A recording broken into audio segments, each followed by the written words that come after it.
So many, and in a way it feels like progress that we're even talking about this, because most of the debates that happen in Parliament are scheduled by the government, and for 2 years the government has been ignoring the problem of just inflation that so many Canadians have been dealing with. For 2 years the government's been ignoring the cost of living crisis, but the election of the member for Carleton as leader of the opposition has really focused the mind for the government. That immediately after the leader of the opposition took his position, the government started saying, okay, well, I guess now we need to try to talk about the affordability issue.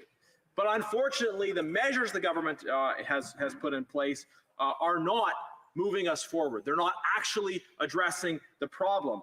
In fact, in some respects, they're making the problem worse. The government still doesn't appreciate the degree to which it really is their policies, the policies of this Prime Minister, that have created and continue to create the kind of affordability crisis that we're talking about. So at the outset, I think it's important to go over a little bit of the history of this. That back in 2020, the member for Carleton, who I think was at the time our Shadow Minister for Finance, said Canada is about to face this problem of significant increasing inflation. That the cost of government, the significant increase we're seeing in government spending, was going to drive inflation. Government being more expensive was going to make it more expensive for everyday Canadians to buy the various goods that they needed. And at the time, those concerns were dismissed by the government, including the finance minister, who is still the finance minister, who was more concerned about apparent impending deflation. And that, of course, turned out to be very, very wrong. And it was clear from the arguments that were being made at the time, and it's clear now, that when you have the government pouring more and more money out there, borrowing more, spending more, but not actually driving increases in production, that's simply going to be inflationary. That when you have more money chasing fewer goods, that's going to make everything more expensive. And these arguments were made and have been made over the last 2 years, and they've been continuously ignored by a government that clearly would rather talk about other issues. It clearly would rather be trying to shift attention away from those things that really are the fundamental priorities of Canadians. Now, the government has also, first of all, it was denial. First of all, it was refusing to acknowledge the inflation crisis that they were causing. But as the numbers have come out, and as we've seen increasing inflation, it has been harder and harder for the government to deny it. So the new form of denial is to say it's not our fault. We have nothing to do with this, right? Inflation is happening everywhere. It's the result of the invasion of Ukraine and other such events, or it's supply blockages. It's really an issue of the challenges in global supply chains.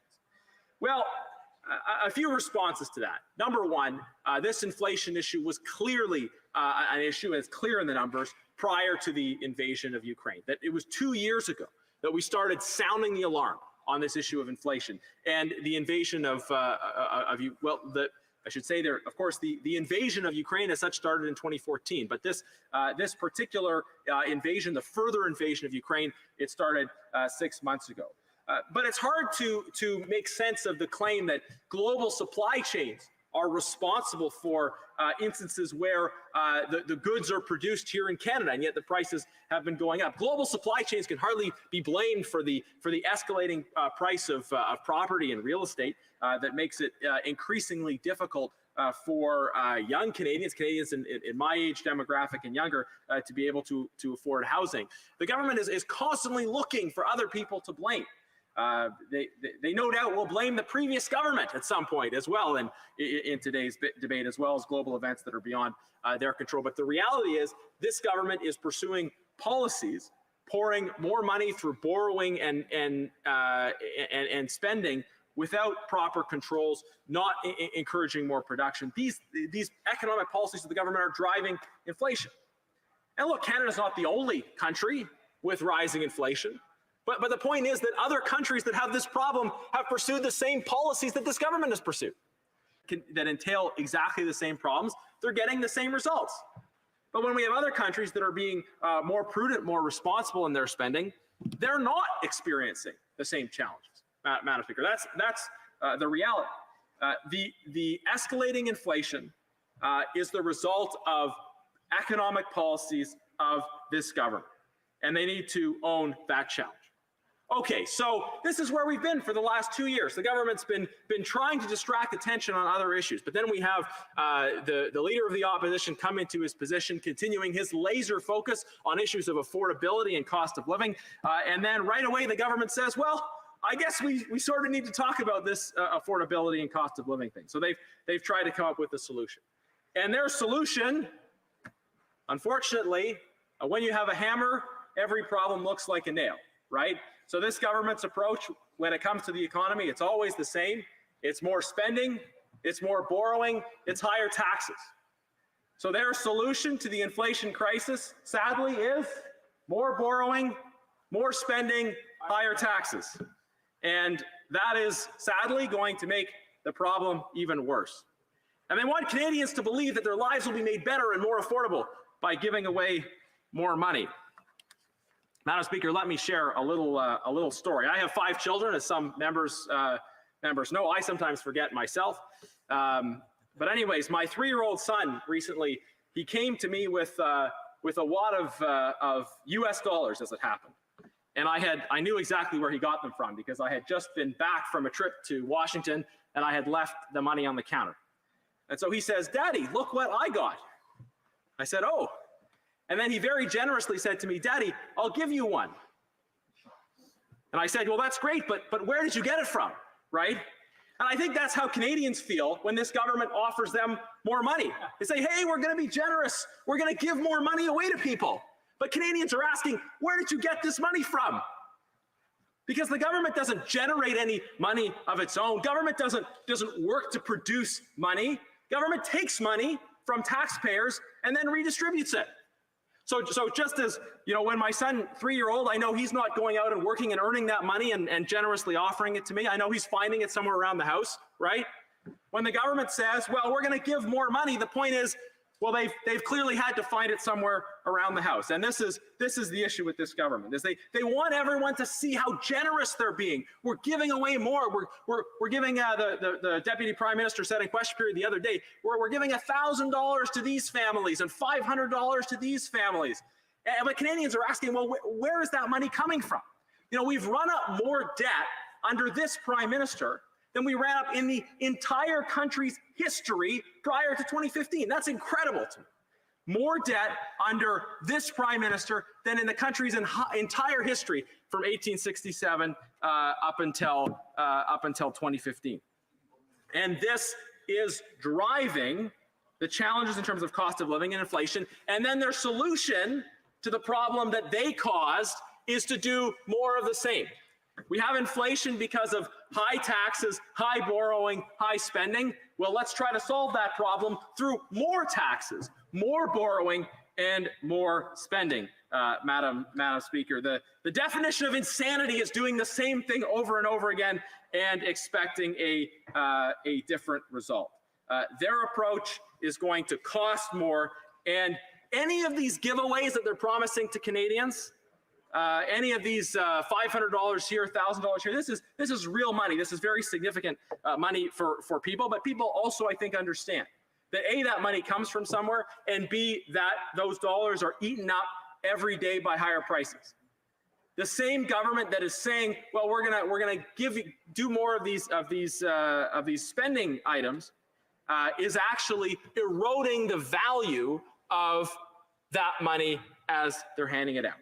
So this is a failed policy. Again, doubling down on the same failed approach of more borrowing, more taxes, and more spending is not going to achieve a different result. It's just inflation from start to finish. This is what we predicted 2 years ago. That's what we're seeing now, and that's what's going to be further exacerbated by these new policies. And I note that expert analysis from Canada's leading banks said that these policies of the government are going to be inflationary. And I listened to the leader of the NDP, the coalition partner of the government, talking about this issue on CBC's The House on I think it was this past weekend. And he said, "Oh yeah, well we don't agree with the analysis from those big banks. You know, well, sorry, but if the leading economists in the country are saying that the government's policy is going to be more inflationary and dismissing that expert analysis because you've got an axe to grind with the big banks, it really misses the point. The government talks about drawing from experts. They should listen to experts. They should acknowledge that their policies will continue to be inflationary going forward. So conservatives are offering a better approach, a common sense approach for moving us forward. So first of all, what we said is we need a dollar for dollar rule when it comes to new spending. That if the government is going to approve new spending, $1 or $10 or $1 million or $1 billion, they should first find an equivalent amount of savings.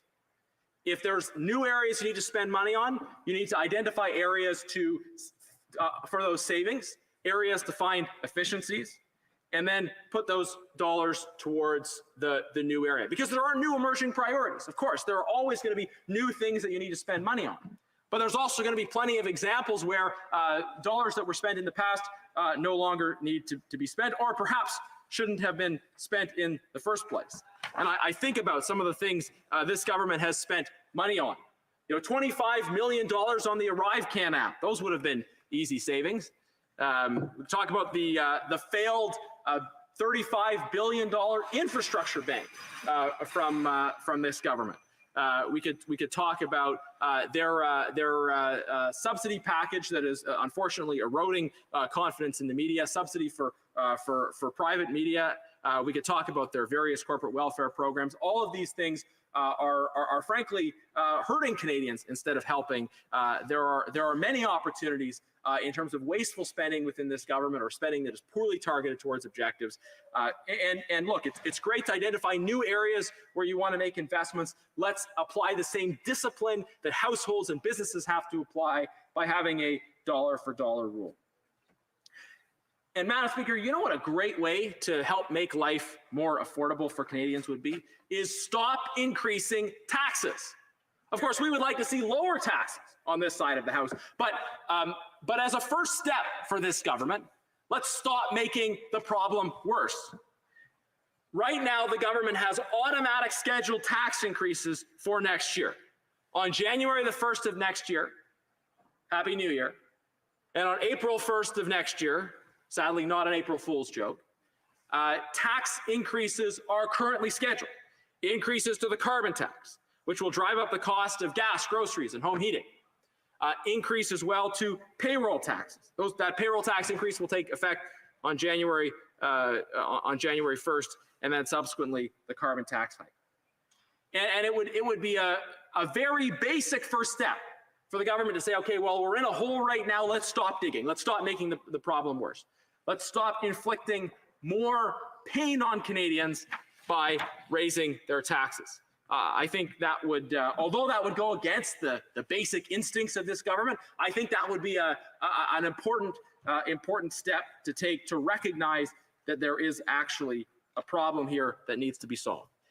If they're unwilling to listen to us and reverse these planned tax increases, then I think it will be clear that the government's words about affordability is just that, only words. And we've seen this before, how when Canadians are connecting with and responding to a conservative message, sometimes the government tries to use the same words. They try to talk about the same things. But then the proof is going to be in the pudding. The proof is going to be whether the government follows through with their planned tax hikes, whether the government continues with their approach of borrowing, of spending, of taxing, always going up, or whether they will listen to Canadians who are feeling the squeeze as a result of just inflation and will say, we're going to try to stop this damage. We're going to try to reverse the planned taxing. I'm sorry, we have a point of order. The Honourable Parliamentary Secretary Government House Leader. Yes, Madam Speaker, I've been somewhat patient with the member. This is now the third time in which the member has made reference to the term just inflation. He is obviously doing something indirectly, knowing full well that he cannot be doing it directly. It has been ruled previously by the Speaker as an inappropriate phrase, and this is the third time. So I would suggest to you it is being intentionally done by the member, and he try to improve in terms of just not using that particular term because it is unparliamentary, as been previously ruled. So another point of order, the honourable member for Timmins James Bay. Yes, we've heard the member use that term all the time, and it is a little lame, and I don't think it's appropriate. And you could lead a horse to water, but you can't make him think. So I think you should ask him to withdraw his lame comment.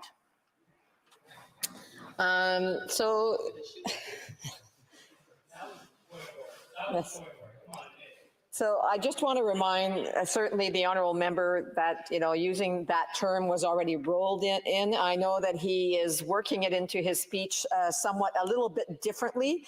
But again, I just want to caution the member on the use of that phrase, the use of that word. So the honourable member for Sherwood Park for Saskatchewan. Thank you, Madam Chair. Just before I get back into my work, could you tell me how much time I have left and maybe give me a... Okay, if you could give me a 1 minute signal. I know the member for Timmins James Bay is excited to hear the rest of my remarks, and it sounds like he's chomping at the bit for the privilege debate that may be coming, and I'll look forward to his remarks at the time. I would encourage him to make sure he's consulted with the rest of his party around the position he takes on that, because there may be some differences of opinion around I think that important and sensitive issue. Madam Speaker, with respect to the remarks that I was making, it's very clear. It's very clear that we have two different approaches in front of us when it comes to responding to the economy. Liberals have started to try to adopt conservative language, not all of it, as the point of order demonstrates. Maybe they don't want to acknowledge their own responsibility when it comes to inflation, but they've started to acknowledge that there is a problem of inflation. They just think it has nothing to do with the policies of this government, which obviously stretches credibility. This government has in the last 2 years pursued a radically different direction. I mean, really in some respects in the last 7 years, but it's escalated in the last 2 years. They've pursued a radically different direction in terms of economic policies. We've gone from tens of billions of dollars of deficit, which felt quite significant, it was quite significant, to hundreds of billions of dollars in terms of deficit. And they want to pretend as if that approach has had no consequences in terms of affordability. The reality is it obviously has, and Canadians are seeing the direct impacts on their lives when it comes to rising costs of all sorts of different goods, and the government's efforts to pass the blame for this onto everybody but themselves really stretches credibility. And now their proposals of more taxes, more spending, more borrowing are simply going to make the problem worse. Madam Speaker, I appeal to the government on behalf of my constituents and many Canadians who have raised these concerns about affordability, that if they want to show that they have a modicum of sincerity when it comes to the issue of affordability, cancel the planned tax increases for next year. It would be a simple way for the government to show that they're actually listening to Canadians if they cancel the tax increases that are planned for next year. And Madam Speaker, I want to say specifically just on the issue of the carbon tax. You know, Liberals think that a tax increase is a replacement for a meaningful response to the challenges we face in terms of environmental policy. It's clear from various reports that their carbon tax is not actually working to achieve environmental objectives, and many of the groups that have supported them on this are saying that it's actually a dramatic increase they want in terms of the carbon tax. And the Liberals are planning, I believe, and forecasting. In fact, before a previous election, they had promised that they wouldn't increase the carbon tax, and then they did increase the carbon tax, and it's just continually going up and up. And when is it going to stop? If every time their carbon tax fails to achieve their environmental objectives, instead of changing approach, instead of realizing that we actually need an approach that emphasizes technology instead of taxes, instead of doing that, they're just doubling down on the taxation approach. It's just not working, Madam Speaker. It's just not achieving the objectives they said it will. So this government really, they need to be responsive to what Canadians are telling them. And they need to be willing to, yes, make changes in their direction when the evidence clearly suggests it. And I repeat that appeal again. No new taxes. The least the government can do is stop the damage, and that means commit to not proceeding with the tax increases that they have scheduled in for next year. And it's a clear choice. It's a clear contract. We have a government that's talking about borrowing, spending, and taxation, and that's leading to inflation.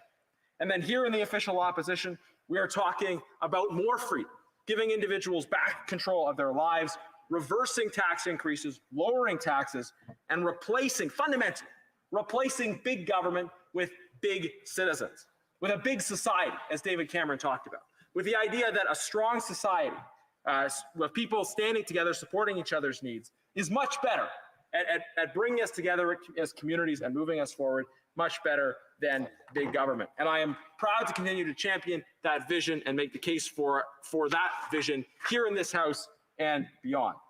Madam Speaker, at this point, I would like to move an amendment seconded by the member for Red Deer Mountain View, that the motion be amended by deleting all of the words after that and substituting the following. The House declined to give second reading to Bill C-31, an act respecting cost of living relief measures related to dental care and rental housing, since the bill will fuel inflation and fails to address the government's excessive borrowing and spending that led to the inflation crisis in the first place.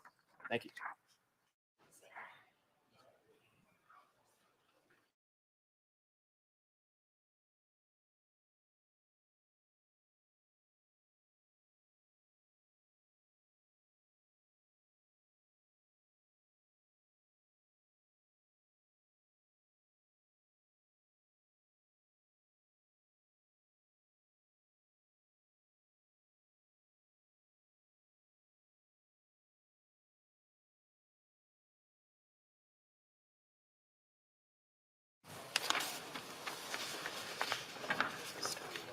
Mr. Genius, seconded by Mr. Dreeshen, moves the following: that the motion be amended by deleting all the words after the word that and substituting the following.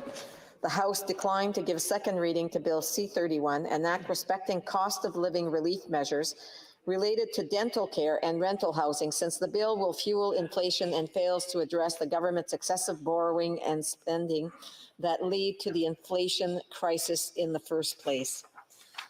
The motion is in order. Questions and comments? The Honourable Member King's Hands. Madam Speaker, I'd like to thank the Honourable Member for his remarks today.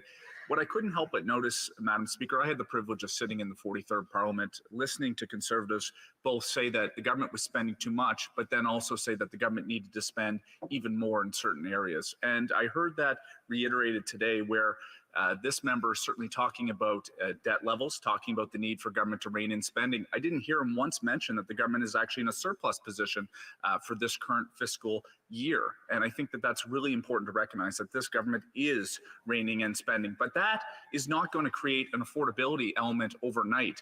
His proposition is essentially that the government should stop spending, and that's going to create affordability. Why will this member not support targeted measures to vulnerable Canadians? Because what he is proposing is not going to have any direct benefit on households probably for a couple years' time. The Honourable Member for Sherwood Park, Fort Saskatchewan. Madam Speaker, let's be very clear. What I am proposing fundamentally, as a first step, is that the government commit to reversing planned automatic tax increases for next year. Now, the member thinks that that's not going to matter to Canadians for a long time. That will matter to Canadians right away. Canadians that are struggling to pay for gas, groceries, home heating will immediately be affected by the tax increase that his party wants to bring in next year.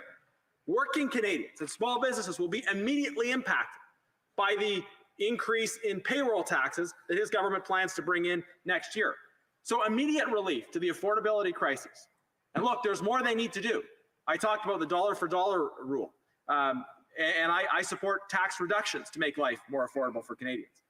But as a basic first step, which will have an immediate impact, I am calling on the government to reverse their planned automatic tax increases for next year. I hope he will speak for his constituents and join me in opposing those tax increases.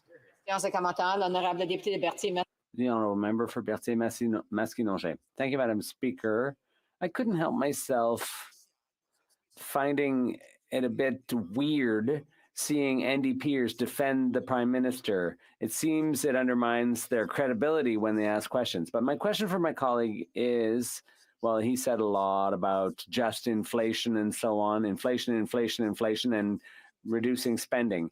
But previously he said he agreed with increasing health transfers to the provinces and to Quebec. I imagine he's aware that back in July, not just Quebec, but all the other provinces called for an increase to health transfers. Does he still agree with that?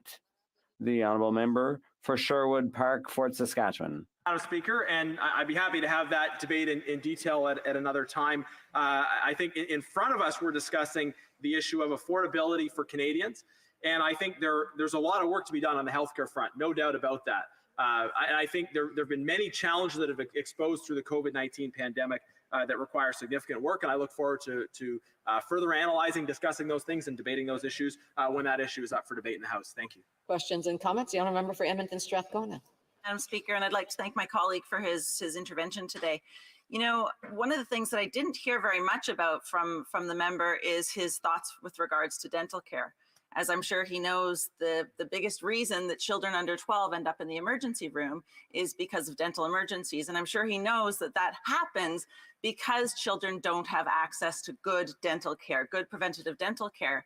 I'm sure he's heard from his constituents in Alberta. He's my neighbor in Alberta, that they are very supportive of dental care. In fact, a massive majority of Albertans support having public dental care available to children. So I'm wondering, you know, in the last parliament, I was in fact the only member of parliament from Alberta who did vote for dental care. He voted twice against dental care. And I'm wondering if he will be supporting dental care for children who can't access dental care in this country to prevent them having to go to the hospital, our overburdened emergency rooms for care. Thank you, Madam Speaker. The honourable member for Sherwood Park, Fort Saskatchewan. Well, thank you, Madam Speaker. Respectfully to my colleague, a number of points on this. Number one, we have major existing challenges in our existing healthcare system. And rather than address those challenges, the parties of the left want to see. Honourable member for New Westminster Burnaby, if he happens to have questions or comments, he should stand at the appropriate time to do so and not interrupt members while they're attempting to answer the question. The honourable member for Sherwood Park, Fort Saskatchewan. Thank you, Madam Speaker. I don't mind the heckling from this government minister over here. It's you know, I know he has strong views in support of the Liberal agenda here, and he's using his voice in the House to defend Liberal policies. But I think many Canadians are disappointed by the fact that the NDP have really sold out. They've sold out on principles they used to articulate. And I look at the bill before us, and regardless of what the member for Edmonton Strathcona said previously, I think she'd have to agree that this legislation is not a dental care program. That the Liberals have already reneged on their commitment to the NDP, and yet the NDP is still persistently supporting and defending the Liberal government. And if they're not even going to extract the price that they were offered, and they're still supporting this government's failed approach, it's a real betrayal of the people that they said they would represent. I think Canadians are realizing that it's only the Conservative Party that's going to speak on behalf of Canadians, on behalf of workers, on behalf of defending our systems and defending Canadians from the attacks on their pocketbooks that we're seeing from the government. And comments, the honourable member for Kitchener Centre. Thank you, Madam Speaker.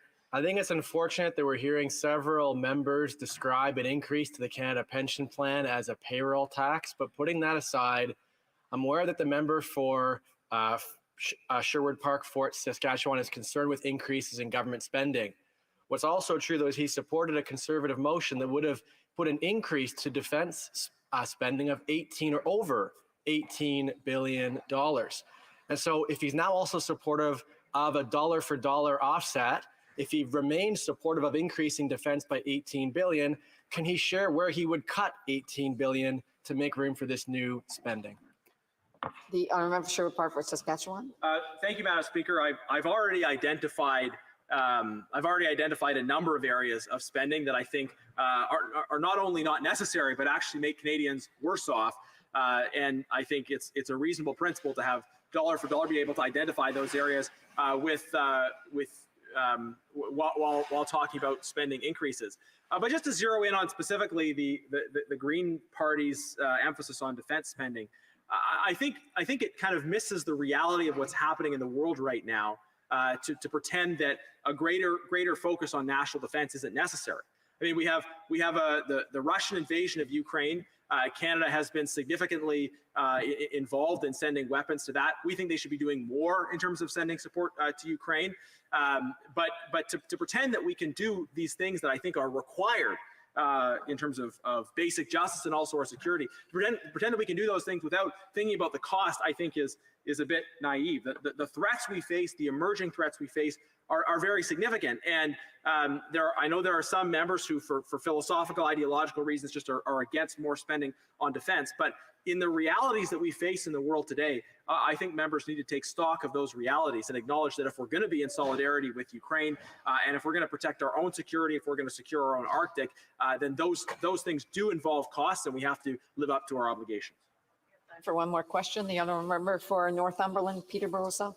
Thank you very much, Madam Speaker. So just a question. I remember, I'm actually struck by the similarities.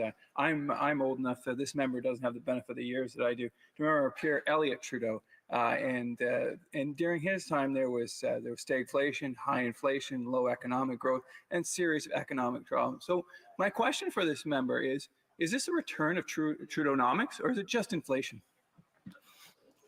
So I kind of ruled on that a little while ago and on using that term, but so I just want to remind members to be extremely careful given the ruling that was already done by the Speaker himself.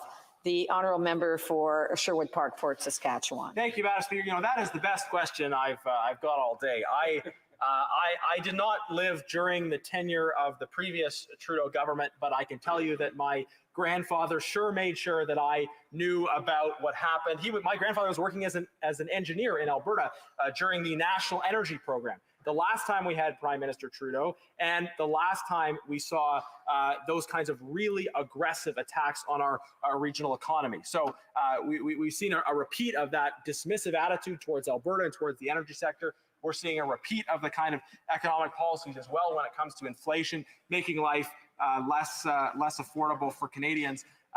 Look, I mean, where it comes from, you know, the idea could come from various sources, but the bottom line is these are failing policies.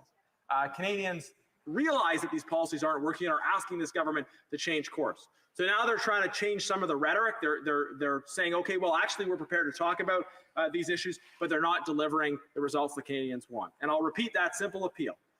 If the government really cared about these issues, they would cancel scheduled tax hikes for next year. Will they cancel those tax hikes? Resuming debate, the Honourable Parliamentary Secretary to the Minister of National Revenue. Well,